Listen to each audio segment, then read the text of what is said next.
Hello guys, let's swap over to the Campfire chat for Diablo 4.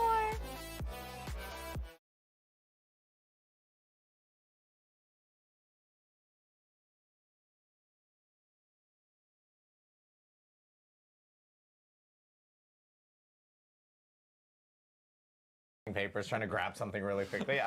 Welcome to another Diablo 4 Campfire chat. My name is Adam Fletcher. Of course, I'm joined by two familiar faces on our Campfire chats. We have Mr. Adam Jackson, Mr. Colin Feiner.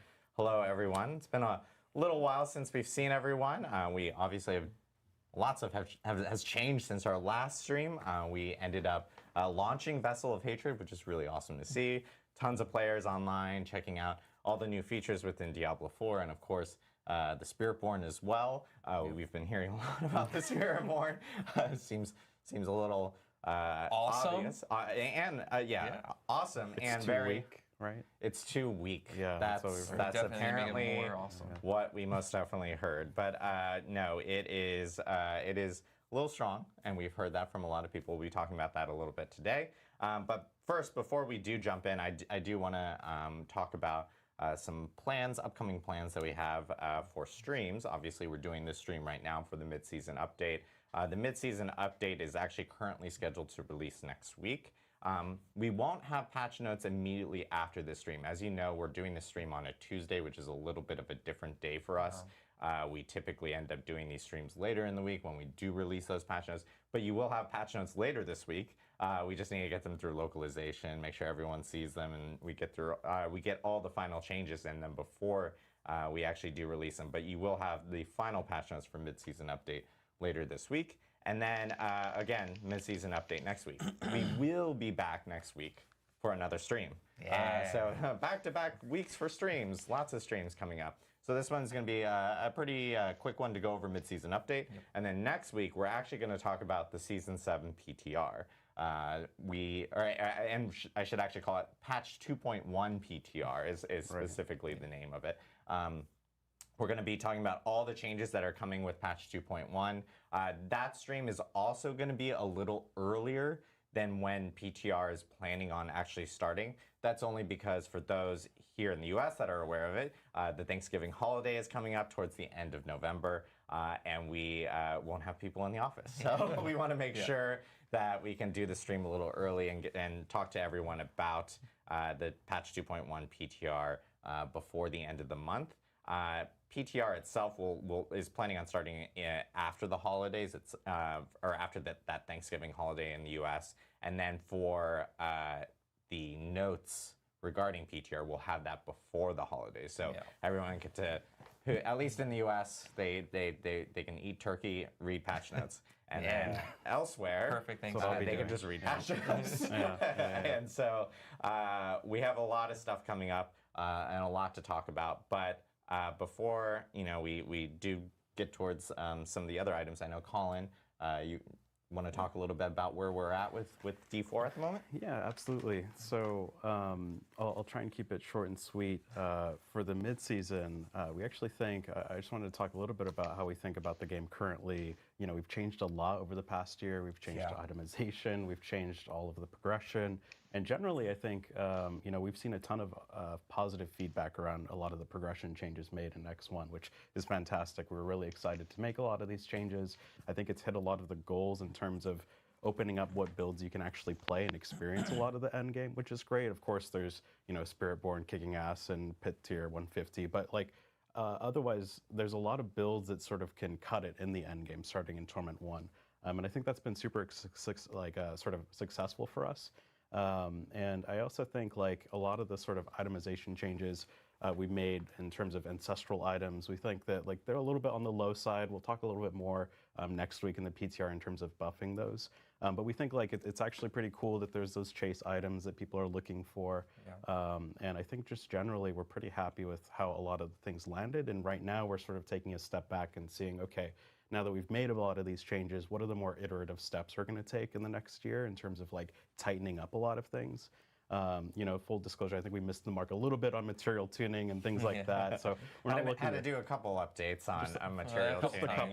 Just a couple. So we're really looking at tightening up a lot of those things and sort of making more iterative changes to the overall progression of the game, and we hope that that creates some more stability, and that sort of lets us, sort of put more time and focus on like balance and adding more things and sort of leveling up the game in that sort of way. Yeah, just thinking back a year ago, like so much has changed in our systems, right? Like we did all of our combat math over again. We changed resistances.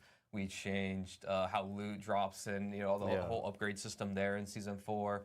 Unique's got a big overhaul. Like there's been so much change in things. I'm looking forward to having a chance for things to kind of settle down and we can fine-tune and refine the existing systems that we have now that we have so many ways of progressing your character, making yourself stronger. And I think there's a lot of room for improvement inside of these systems to make them kind of better, which I know people have been requesting a lot. So we're looking forward to that. Yeah, it's really about refining what we currently have. We feel like the structure is really strong right now. Yeah, most definitely. And I know with this mid-season update, of course, the biggest topic that we've been hearing a lot is around class balance, specifically around like Spiritborn right now and how it is performing very well compared to some of the other classes. And so, Mr. Adam Jackson, I know you wanted to talk a little bit about some of the class balance. Yeah, let's talk about classes. We've got a lot to go over today. So first, just to give an overview of kind of what I'm going to talk about. First, we're going to talk a little bit about kind of the state of Season 6 and kind of how we see things and how things are going. And then we're going to give you a preview of some of the changes that we're going to be doing for all of the classes. Normal disclaimer here, we're not going to be covering everything that we're going to do here in the patch. There's going to be a lot more notes than what I'm showing today, but just to kind of give you an idea of what's coming for each class and kind of what you can look forward to. So yeah, the current state of Season 6. So, a whole lot of people are enjoying the Spiritborn. I think this class has been really successful. We've been hearing that it's a lot of fun. People are really liking kind of the way that you build, the way that you play, and just the class in general, which is really gratifying for the team. Just for some stats here, 62% of all players have played the Spiritborn. So, when you think, there's 6 classes in the game now and 62% of people are playing it, that's kind of a lot of love for the class, which is pretty exciting to see. And to give you a basis of comparison here, the Sorceress in Season 5 was the most played class, and she was at 32%. So, to give you an idea, and that was, Lightning Spear meta, and, this class was really, really good. A lot of people had fun. And so you can kind of compare there of just how many people kind of logged into the expansion and enjoyed that. So that's pretty exciting. Yeah, just a few, right? So kind of the state of the game. The Spiritborn is performing quite a bit better than other classes, which we want to dig deep, do a little bit of a deep dive into how and why and how we think about it. Largely, a big culprit of this is actually due to unintended interactions that the class has with how some things scale and other issues. But then there's also another component that there are some balance issues with the class itself. And so it's pretty easy to conflate these two and be like, well, how much of the power is due to bugs or unintended interactions and how much of it is just some things have high numbers? We do think it's a bit of both, but the unintended interactions, I think, are the lion's share of what's going on here. But on the bright side, the other classes are actually performing fairly well when compared to one another. So if you look at, Barbarian compared to Necromancer, or Druid compared to Sorceress, they're actually pretty close and competitive when we see like pit tier clears and other content, how they're doing, which is a really good sign for us. So when we're thinking of kind of what we're going to do going forward and how we balance the game, there's kind of 2 really statements that we need to think about when it comes to balance. The first one that's really important is we want players to feel strong and powerful and to kind of feel like they can break the game and find these crazy builds and do awesome things with. And then on the other side of the coin, we also want kind of, class balance and parity when it comes to their power level with one another, right? We don't want a situation that exists for a really long time where, the only answer is to play Barbarian, for example, compared to everything else, and that's all that you kind of be pushed into playing. So these 2 things are kind of at odds with one another, and we've kind of gone back and forth on our strategies here. If you remember back when we launched Diablo IV, we really actually prioritized class parity and harmony over, everything else, over the power fantasy of the game. And what this resulted in was every time that someone found a build that was really strong and crazy, we just kind of would fix the bugs or nerf the build, and we ended up kind of playing whack-a-mole every time that players found something cool. And it ended up being that Blizzard kind of turned into the fun police, which players really didn't like. Blizzard turned into the fun police. We got a pretty big reaction at the end of the launch period and into Season 1 when we tried to only think about class parity over kind of the power fantasy of Diablo. And in Season 2, we kind of really turned things around in the way that we thought about the game, and we really prioritized, power fantasy and this idea that our players kind of want to break the game and be crazy. The big shining example there was Ball Lightning for you Sorceress mains. Where that skill, had an unintended interaction. It was really, really good, but players really liked it and had a lot of fun. And so if you remember a long time ago, we came on live stream and we talked about this, and we kind of said that we were going to allow players to kind of break the game in this way until the next season, right? There are some exceptions that we'll make where we'll fix things in the mid-season if it's impacting like the performance of the game or the experience of other players, like if your build is causing a bunch of lag or something. Then we'll fix it right away. I think in Season 6 we had this example with the Evade build with Spiritborn. But overall, players really liked this strategy a whole lot more, right? They got to enjoy this kind of, the point of playing ARPGs and Diablo in particular, of really making a powerful character and being able to smash faces with it, right?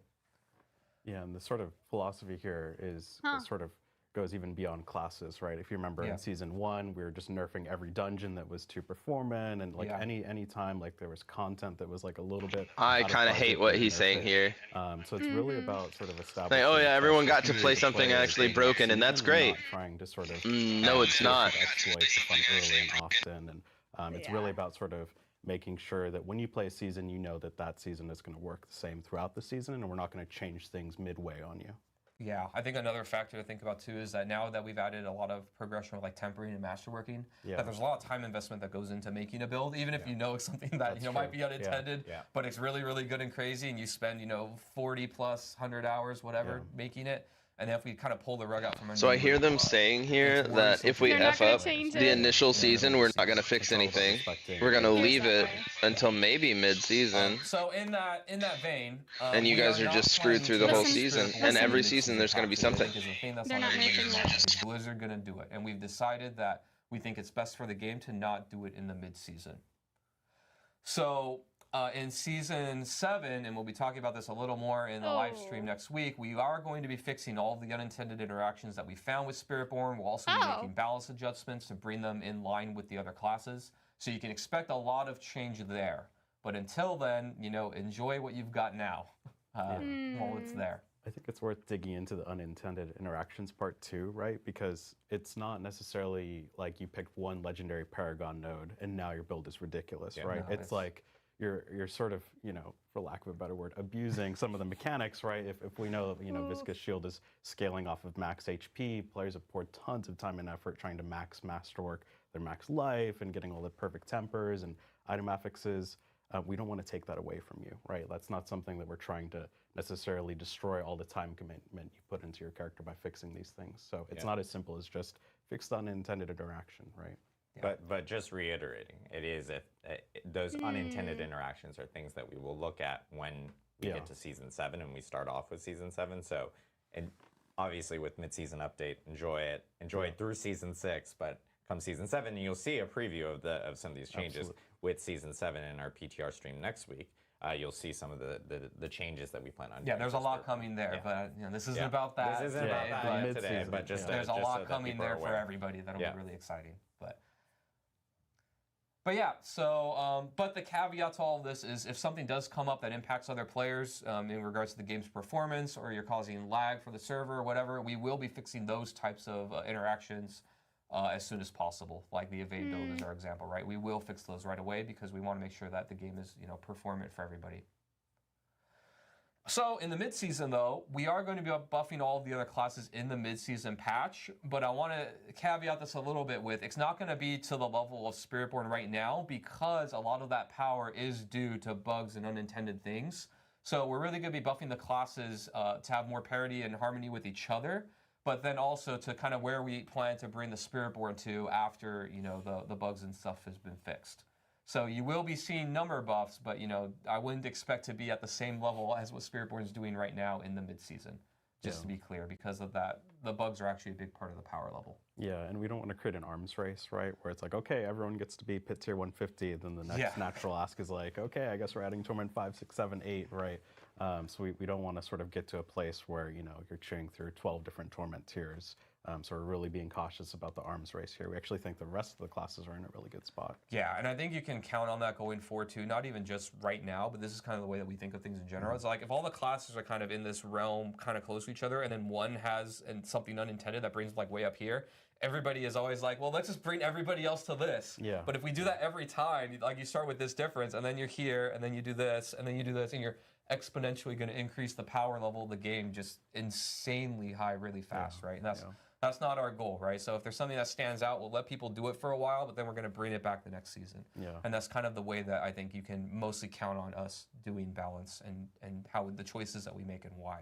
Definitely. And the same goes if there's like a underperforming class. It's like 20 pit tiers behind everyone else, right? We have no problems with like bringing that up to where the rest of the classes are. Correct. Yeah. The real goal is to get everything in a pretty good realm of having harmony with one another. And, you know, when something's out of balance, it's okay for a season, but then we're going to try to bring it back, right? That's kind of always our goal. So yeah, let's get into the class updates for all the classes. We're just going to be going through one by one and kind of giving you a preview of what to see.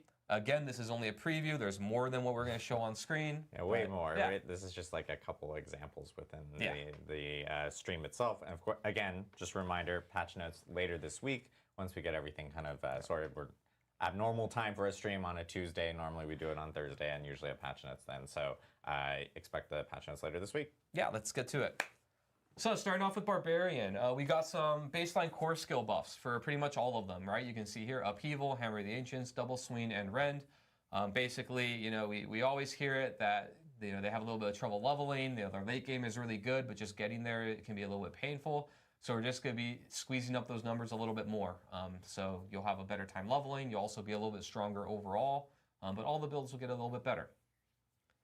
And then also we have some buffs to underperforming legendaries and uniques. Here's an example with an aspect, Battle Mad. You can see here in the before, kind of what's on live right now is it's basically just a way to give you berserking, rewarding you for weapon swapping. And now we're adding a hefty multiplier to it. So now this is going to be a real offensive aspect that's going to give you, a bunch of power. You're going to get up to a 40% damage buff when you're doing the weapon swapping mechanic. So we've kind of finding these places where we can input damage or these underused legendaries. I'll be curious to see how these other builds come up. And then adding a reason to make them more compelling. Next we got Druid. So all of the Druid's key passives are getting buffed. I've given a couple of examples here, but I'm pretty sure all of them the numbers went up. So Lupine Ferocity, you've got the crit damage going from 70 to 100% bonus, and then the bonus damage to injured enemies going from 140 to 200%, which is pretty meaty. And then the one with Nature passive, that buffs your companions. That bonus damage is going from 60 to 80%, which is a pretty big amount. All right. And then also legendary unique buffs in the same way of the Barbarian. So here, this is an offensive aspect, even though I'd argue it's kind of more utility, but the Storm Chasers aspect where it makes your tornadoes smart, where they seek enemies. We're just adding a pretty good multiplier to that. So Tornado builds Rejoice. You're going to get up to 50% more damage now just from taking this aspect that you were probably taking anyways. So just making you happier to take the same things. Next one, the Basilisk. This is the Earth Druid dealing with Petrify. So before, it was that first time that you hit an enemy, you'll petrify them, and then every time you petrify them, it deals a bunch of damage. We're just making that a lot more usable, so that way you can feel more comfortable taking it. So now it's going to be when you hit a healthy enemy, you'll petrify them. And also, this will work against bosses. So every 5 seconds that you hit a boss, you'll attempt to petrify, and then you'll get that bonus damage proc. So basically, this unique now will be giving you a damage proc every 5 seconds against bosses, which will be a lot better than now, where it doesn't really do much to bosses at all. Next, we got the Necromancer. So they're getting buffs for all of their basic skills. I'm showing Decompose here as an example. The damage is almost being doubled. Your essence gain per second is going up by quite a bit. And also now it'll scale with attack speed bonuses. So now if you build attack speed or you have it, Decompose is going to be generating essence for you quicker, which it didn't used to before. They're also getting some buffs and kind of some simple functionality changes to some passives. So an example here with the Evulsion passive is before you would get increased crit damage to vulnerable enemies. And now we're just going to remove that double requirement there of focusing on crit and vuln. So now you'll just get more damage against vulnerable enemies. So it's just a lot more usable. It's now you can use it more generally. You don't have to worry about critting all the time to get the bonus. So it'll just be more consistent. And then we've got some unique buffs here. These are just number buffs, some examples. We've got Mortar Crux, so your chance to spawn the Skeletal Simulacrum is going up. And Howl from below, you're just getting, you know, more corpse explosion damage out of it. So just tuning up these numbers to make them competitive. Next, we've got the Rogue. So similar to the Barbarian, the Rogue is also getting buffs to the core skills. Penetrate shot damage is going up. Flurry damage is going up as some examples. Also, their key passives are getting a bit better too. Victimize, the damage scaling is going up for your vulnerable damage bonus. And precision is going up by a pretty hefty amount, from 15% to 20% of your crit damage bonus. So it'll just be a lot more potent. And next we've got the Sorceress, kind of keeping on the theme of buffing key passives. So this one we're actually doing a bit of a functionality change. So Combustion before used to be that, you know, you get a big multiplier to your burning damage, 60%. And then after that, we kind of wanted to reward you for putting different burning sources on enemies, and you would get a little bit of a bonus per source. Now we're doing away with that second part, so you're still getting the burning damage buff just across the board. But now we're actually going to tie it to itemization, so now you'll just be getting an additional multiplier based on your damage to burning enemies bonus. So now you're going to be looking for that, you know, in your gear, in your Paragon, and other places, so you can now just really buff up the burning damage, and you don't have to worry about putting a bunch of sources on enemies. Thank you. Can you bring me next, in a similar vein, Avalanche. This key passive is just getting better and is going to be tuning into a damage bonus as well. So before it was that your frost skills have a chance, a lucky hit chance to make your next cast of a few different skills consume no mana and be stronger. And when you hit vulnerable enemies, it just made the chance better. And now we're just buffing up the chance baseline, going from 10 to 30% to get that free cast and bonus damage. But now the actual damage that you deal is going to be increased by your damage against vulnerable enemies stat. So now we've added basically a scaling multiplier to this key passive, so it should be doing a lot more damage over time. Next, we got Aspect of Piercing Cold. This is for you Ice Shards enjoyers. This one's getting a whole lot better. So before it used to be that the number of pierces was part of the random roll, and then also the roll made it deal, your subsequent hits deal less damage with Ice Shards. And now we flipped the script now, and now the amount of enemies that's going to pierce is going to be static, so you're just getting more consistent value. But instead of doing less damage, you're going to deal more damage per enemy hit. So that actual difference of going from less to more is going to amount to a substantial increase in the amount of damage that this legendary is pumping out for Ice Shards. Makes a huge spread. Last but not least, for the Sorceress, we introduced a couple of new legendary aspects in Vessel of Hatred. We've got them, they're scaling with Charge Bolts and Incinerate. And both of these aspects were dealing what we call flat damage, or it was like a certain damage amount, and it didn't really scale up as you scaled the skill up. And we've changed that for both of these. So the aspect of Charge Flash and the aspect of Overheating will now both scale as you get more. So it looks like they did buff all the Incinerate classes. Damage. They're not wrong there, but it feels like it's just going to feel the same for the rest of the season. Spiritborn's going to be hitting for hundreds of trillions of damage, and everybody else is just going to be falling behind. And next, last but not least, we got the Spiritborn. So we did do some changes here. We really mostly did small buffs to skills that haven't really maybe we can swap back to Final Fantasy. This is frustrating. So we got Razor Wings here. The damage is going up a bit, and also Razor Wings used to have actually a set cooldown between casts, and now we removed. It's like they did make a lot of changes, but I don't know if it's going to matter. Yeah, I'm really disappointed. It's we also did some I'm gonna swap back to Final Fantasy. This is just frustrating.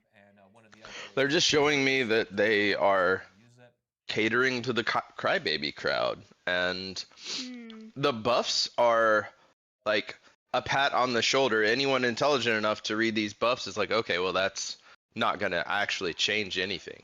Yeah. They're so minor. Yeah, it's still going to feel the same, I think. So yeah, I'm gonna swap back to Final Fantasy. This is just frustrating, and they're still not addressing the necromancer problems I've mentioned for ages, which is the base scaling of minions needs to go up a little. Yeah. A decent amount, you know? Mm-hmm. And you know, they hate necromancer builds, I guess.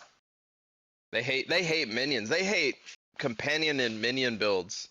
Those devs hate pet builds. Holy crap, they hate them. Yeah, I'm gonna hop off, swap over.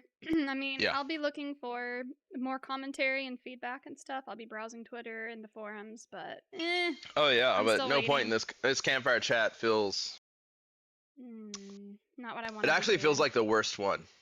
Yeah. All right. You know. I'm hopping out. We'll be waiting, silently waiting in the corner, all sad. Man. Dang. And chat, if you guys have anything you want to say, of course our Discord's always open, Twitter and whatnot. If you guys want to chat about it, just very frustrating. But season 7, maybe they'll get it fixed. It's just scary if they're not fixing it now. How do we know it's going to be addressed in 7? It's like I really, really, really hope they get that balancing figured out. All right.